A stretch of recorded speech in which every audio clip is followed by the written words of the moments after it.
Olá, qual a importância da instrumentação de bancada? Qual a importância de se ter um laboratório de eletrônica? Da onde que isso surgiu e por que é assim?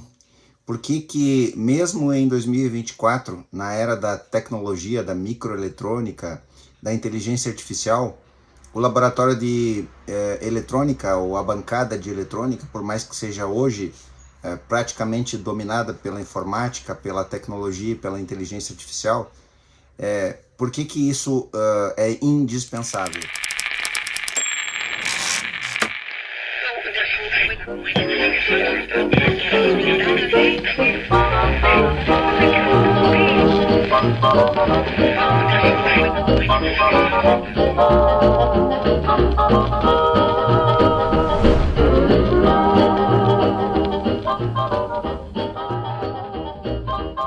Eu sou Mauro, técnico do Museu da Eletrônica. Bem-vindo à Eletrônica do Passado. Aqui neste canal você só assiste vídeos relacionados à eletrônica antiga, eletrônica de um período que nós chamamos de clássico, que começa lá no início do século XX, com a invenção da primeira válvula funcional, e termina na virada do século, quando os microcontroladores e microprocessadores dominaram as placas eletrônicas. Bom, se nós fôssemos resumir o que é eletrônica, eletrônica é o estudo dos fenômenos que acontecem nos componentes eletrônicos quando são atravessados por corrente elétrica. Bom, a corrente elétrica ou energia elétrica, ela é invisível, completamente invisível. Nós podemos senti-la, porque ela potencialmente ela é mortal. Dependendo da quantidade de corrente que circula, nós podemos sofrer graves acidentes ao mexer com eletricidade. Por isso que quando você assiste algum canal fora do Brasil, principalmente nos Estados Unidos, na introdução do vídeo é comum se ver ali avisos alertando de que as experiências que são mostradas naquele vídeo só podem ser reproduzidas com o cuidado necessário ou por profissionais do setor. Bom, mas a energia elétrica, ela está presente na eletrônica, assim como o oxigênio está presente na vida. Não existiria a eletrônica se não existisse o fenômeno natural da corrente elétrica. E a eletrônica, então, é o estudo desses efeitos nos circuitos. Se isso é invisível, se eu não posso mensurar isso, a não ser através de equipamentos, de instrumentos, então a instrumentação de bancada, ela se torna indispensável para trabalhar com eletrônica. É claro que se você entrasse numa eletrônica dos anos 1980, numa oficina eletrônica, você dificilmente veria esse cenário. Instrumentos de ponta, como por exemplo geradores Meguro e osciloscópios Hameg ou outros, isso eram limitados a laboratórios mais especializados ou universidades. Os instrumentos de medição sempre foram muito caros e eles não são baratos em 2024. Se você pensa que os instrumentos em 2024 são baratos, há um equívoco aí. É preciso se separar o que é um instrumento de ponta, o que é realmente um instrumento de qualidade, do que é um instrumento feito para vender barato. Há algum problema de comprar o instrumento barato? Não. Ele pode servir plenamente para uma aplicação menos profissional ou uma aplicação onde não se exija maior precisão. Então, se você já comprou ou vai comprar um instrumento produzido na China, que é vendido muito barato hoje, que consegue se comprar inclusive no Brasil, aqui nos sites de compras, nem precisa importar, você tem que ter a consciência de que esses instrumentos eles têm as suas limitações.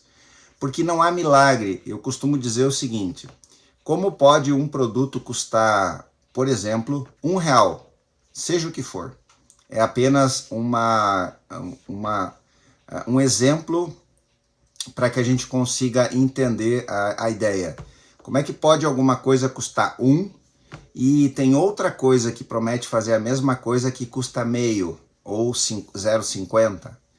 Eu vou mais além. Quando eu comprei este excepcional multímetro digital da Minipa, modelo ET2082E, há mais ou menos uns 4 anos atrás, eu paguei R$750. Bom, hoje com R$750 na China, a gente pode comprar um multímetro com osciloscópio na tela, com uma tela muito maior e com osciloscópio. Mas talvez você vai dizer, Mauro, mas isso é o resultado da evolução tecnológica. A evolução tecnológica faz naturalmente com que o preço das coisas baixe. Tudo bem, até pode ser, mas não é só isso. A maneira como esse equipamento, como esse multímetro foi projetado, os componentes que foram usados nele, o controle de qualidade que ele passou e foi submetido, não só na sua fábrica lá na China, é claro que ele foi fabricado na China, a gente não tem dúvida, e o controle de qualidade que a Minipa, uma empresa brasileira séria que vende instrumentos, o controle pelo qual ele passou no crivo da engenharia e no controle de qualidade da Minipa fez com que esse instrumento fosse caro. Então, em 2024, se você olhar para um multímetro, por exemplo, como nós já compramos aqui na bancada do museu, este é o Unitrend ou Unit, modelo UT809D. Por que eu comprei esse multímetro? Porque as pesquisas que fiz na internet deram conta de que essa Unit é uma empresa internacional especializada em instrumentação. Porém, a gente tem um instrumento aqui, um multímetro bastante similar a esse Minipa, que custou muito menos do que esse. Eu paguei R$150 por esse multímetro ano passado. Bom, mas você vai pensar assim, será que esse valor, essa diferença de valor de 4 anos atrás, de 750 para 150 tem a ver com a evolução tecnológica? Não, não é só isso. Tem outra coisa aí. Por quê? Porque se você quiser comprar um excepcional multímetro como esse, da marca Fluke, você vai pagar 10 vezes esse valor. O multímetro com essas características Fluke pode custar tranquilamente em torno de R$1.500. Então, aonde que está o que define a diferença de valor tão grande de um instrumento para o outro? Sem nenhuma dúvida, a definição está na forma como esse instrumento foi construído, na forma como ele foi projetado, no controle de qualidade na sua produção e principalmente na credibilidade da sua marca. Por exemplo, se você olhar para o mundo dos osciloscópios, nós temos o mundo dos osciloscópios hoje, está na nossa mão. Há pouco tempo atrás, isso não era tão acessível. Se nós falarmos alguma coisa em torno de 5 anos atrás, no máximo, um osciloscópio de entrada, um osciloscópio digital de entrada, ficava em torno de R$2.500. Bom, isso baixou radicalmente. Hoje a gente consegue comprar um osciloscópio de entrada na faixa de R$1.000. Mas aonde que está a diferença? Bom, se nós olharmos para esses instrumentos, que aqui nós temos um instrumento antigo da Lieder, japonesa Lieder, um osciloscópio analógico LBOS 522, 20 MHz, duplo traço, fabricado no Japão nos anos 1980. Se nós olharmos para o Hameg HM404-2, 40 MHz, um osciloscópio com microcontrolador interno, ele tem um software aqui que faz ele funcionar, mas é um osciloscópio analógico. Hameg é uma indústria alemã que pertenceu a Rode Schwarz, que é sinônimo de qualidade, é a mesma relação que eu fiz de Fluke. Fluke está para o multímetro, assim como o Hameg está para o osciloscópio, em termos de qualidade. Quando eu escolhi esse Siglent, eu escolhi porque pesquisei, e a Siglent, apesar de ser uma empresa chinesa, é uma empresa internacional, uma empresa assim como a Unitrend, especializada em instrumentos de medição, especialmente desse tipo. Porém, quando a gente olha para esse frequencímetro, a gente vê um counter aqui que não tem uma marca, ele é uma marca genérica, Victor, que é vendido, ainda é oferecido, acredito que sim. Mas esse frequencímetro tinha vários problemas. Eu tive que abrir ele, blindar toda a placa e praticamente fazer várias alterações para que ele funcionasse de acordo. Eu tive que mexer na fonte dele, inclusive eu tive que substituir a fonte dele, que era chaveada, por uma fonte linear. Então, a diferença entre um instrumento de qualidade, um instrumento produzido numa indústria em que tem um nome para se zelar, como por exemplo Hameg, a Leader não existe mais, mas a gente poderia citar Hewlett Packard. Se você olhar, por exemplo, na própria Siglent, se você olhar o valor dos osciloscópios que eles produzem, você vai entender o que eu estou falando. Um osciloscópio Siglent, semelhante a esse aqui, 100 MHz de 1 gigasample, esse aqui é 2 gigasample, ele é o dobro da velocidade de aquisição, mas se você olhar um osciloscópio dessa fábrica aqui, dessa marca, 100 MHz, 1 gigasample, ele vai ser mais de R$2.000. Então como é que pode se oferecer um osciloscópio que a gente poderia chamar de genérico, com as marcas que estão hoje sendo oferecidas? A instrumentação de bancada, ela é indispensável para a eletrônica, seja o instrumento de primeira qualidade ou de primeira linha da marca conhecida e que tem um padrão de qualidade diferente, ou seja um instrumento mais genérico. A verdade é que em 2024 nós conseguimos comprar instrumentos surpreendentes com um valor mais surpreendente ainda. Eu estava pesquisando e procurando um multímetro que tivesse um frequencímetro que fosse capaz de medir frequências muito baixas, na ordem de 1 Hz. Então eu arrisquei. Eu comprei esse multímetro de bolso. É literalmente um multímetro de bolso. Ele cabe no bolso da camisa. É esse o tamanho dele, quase que dá para esconder com a mão. Ele é alimentado por uma pilha, aquelas pilhas que parecem uma moeda, que se usa em controle remoto de carro e de alarme. Um multímetro miniatura, muito pequeno, do tamanho de um cartão de crédito. E aí a escala que chamou a minha atenção é que eu queria medir frequência com ele. Então eu coloquei aqui na escala de Hertz que ele tem aqui tensão alternada, tensão contínua, teste de diodo, impedância, o BIP, o NCV, que é aquele recurso que detecta a presença de tubulações com energia elétrica dentro da parede, ele apita quando você aproxima ele, ele tem um sensor, né? Ele detecta a presença do campo eletromagnético da energia elétrica, um miliamperímetro de AC e DC, um capacímetro e um frequencímetro. E quando eu coloquei em frequencímetro e coloquei no gerador de funções 1 Hz e ele mediu exatamente 1 Hz, me surpreendeu. E aí eu fui baixando e cheguei a 780 mHz e ele fez a leitura igual. Agora, quanto que custou esse instrumento? Impressionantes R$45.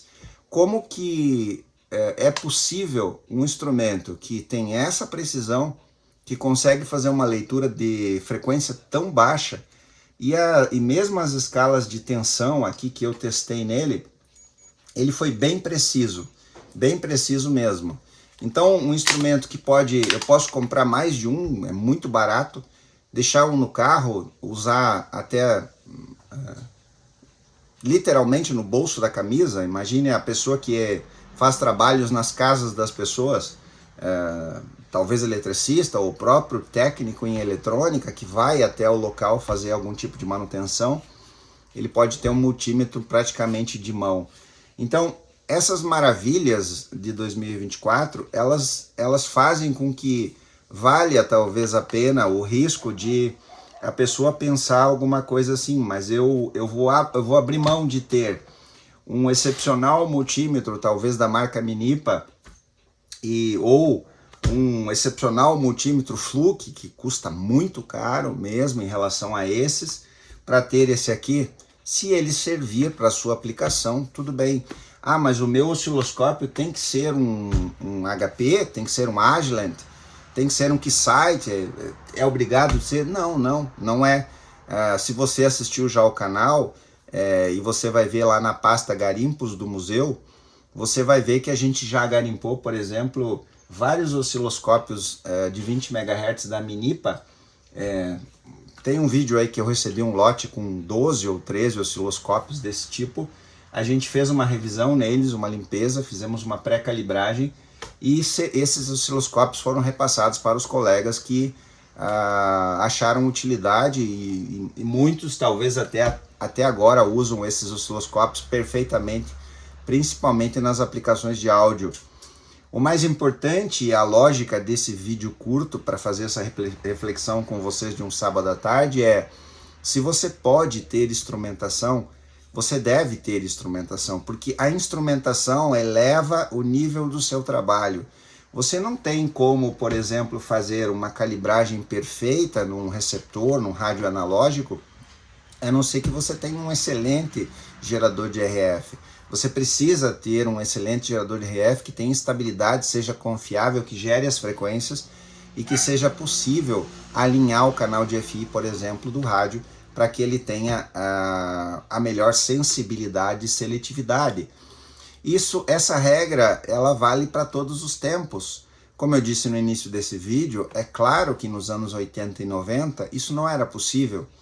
No início dos anos 1980, eu comecei a trabalhar, entrei por concurso público na antiga Companhia Rio Grandense de Telecomunicações, a CRT, e eu lembro que a CRT tinha um almoxarifado regional, onde tinha um laboratório para fazer manutenção nos rádios, os rádios enlace que ligavam uma cidade para outra. Lembra que não havia fibra ótica, então como que uma cidade maior, ou uma cidade, a sede de uma micro-região, onde tinha uma central telefônica maior, como que ela se conectava nas cidades menores na volta? Era através de enlaces de rádio VHF, exatamente.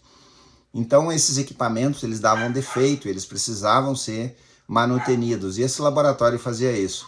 E a visão que eu lembro que está na minha mente desse laboratório era mais ou menos essa: um laboratório dotado de instrumentação, analisador de campo, geradores de RF, analisadores de RF, várias outras coisas, osciloscópios da época, analógicos, é claro, nós estamos falando dos anos 1990, mas lá tinha. Mas quando a gente entrava numa eletrônica, como por exemplo eu entrei numa eletrônica em 1983 como aprendiz, os instrumentos que tinham, e eu lembro muito bem disso, era um excepcional multímetro Yoke AS100D, que nós temos dois aqui no acervo do museu, mas era o meu chefe na época que usava, e eu usava um multímetro mais simples, e era o que tinha, não tinha nem gerador de RF.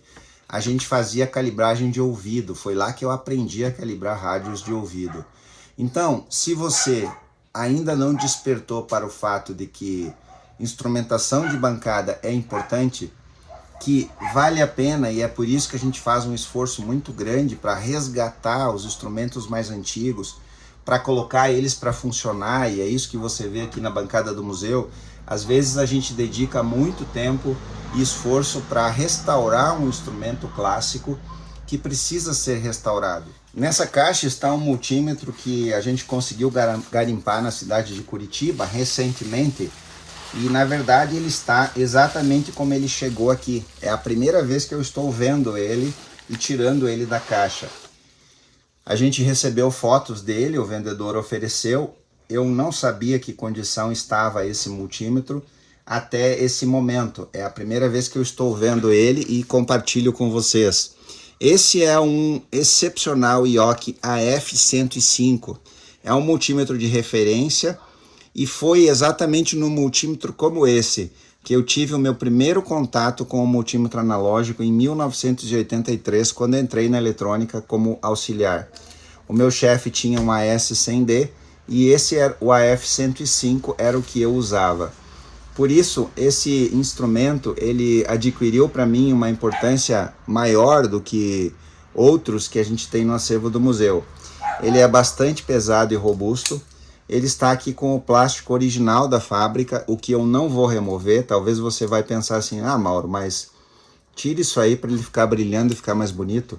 Não, eu vou tentar limpar esse plástico e vou deixar ele, porque ele é o plástico original. Vamos abrir ele para ver, e eu espero que eu não tenha surpresa de encontrar pilhas aqui dentro. Espero que não. Seria uma surpresa muito ruim encontrar pilhas. Antes disso, vamos ver o que chegou aqui com ele. O vendedor havia me dito que tinha algumas coisas a mais. Ele veio aqui uma ponteira. Eu acredito que deva ser uma ponteira de continuidade. Eu realmente não conheço isso aqui, se é original do instrumento ou não, mas ele tem uma lâmpada aqui. E no momento oportuno eu vou descobrir o que é e posso até compartilhar num próximo vídeo. As ponteiras originais dele, sim, essas são as originais. Eu lembro muito bem disso aqui, dessas ponteiras. Aí ele vem aqui mais um outro cabo com dois pinos banana e um outro cabo com um banana e um jacaré. Vamos abrir ele agora para a gente ver a condição, e eu espero sim que a gente possa restaurar esse instrumento pela importância que ele tem para mim, mas principalmente porque é um instrumento que merece ser restaurado e preservado no acervo do museu. Olha só, ainda bem que eu abri ele. A gente já tem sinais aqui de vazamento de pilhas. Olha como tá isso aqui. E aqui já vazou pilha aqui. E aqui a gente tem uma pilha Eveready de 22 volts e meio, é a mesma pilha que tem no AS100 e no AS100D, e ela tem sinais de vazamento também. Não muito, mas ela tem sinais de vazamento. Bom, tudo isso aqui vai ser lavado, muito bem lavado com álcool isopropílico. Eu espero que o galvanômetro esteja ok, mas se precisar ele vai lá para o Pimenta, o colega Pimenta, que é especialista nisso, e ele vai fazer a manutenção nesse multímetro, vai deixar ele perfeito. Bom, por que então que a gente dedica tanto tempo e esforço para recuperar, restaurar e preservar e manter esses instrumentos funcionando? Justamente porque essa é a missão do museu. A missão do museu é resgatar, restaurar e preservar a história da eletrônica antiga, os documentos da eletrônica antiga, os instrumentos da eletrônica antiga, as histórias de vida dos técnicos que trabalharam. É para isso que o museu existe. Bom, eu espero poder ter motivado vocês nesse pequeno vídeo quanto à importância da instrumentação. Eu espero que tenha ficado claro que mesmo que o instrumento que você conseguiu comprar não seja das marcas mais conceituadas, ele será muito útil, com certeza, dentro daquele seu objetivo. Se você é um hobbyista e você conseguir comprar um osciloscópio, mesmo que mais simples, mesmo que seja um osciloscópio de mão, com certeza você terá muita vantagem, porque você vai entender e vai estudar como funciona um osciloscópio. E quando no futuro, talvez você se tornar um profissional, você já vai ter, você teve um início. Quando você chegar num instrumento mais sofisticado, com mais características, com mais recursos, você vai estar mais preparado. Uma casa não se constrói do telhado para baixo, é o contrário. Uma casa se constrói fazendo os buracos e fazendo a fundação. E é isso que você faz quando você compra um instrumento mais simples e começa a estudá-lo e começa a usá-lo. Obrigado que você assistiu e até o próximo vídeo.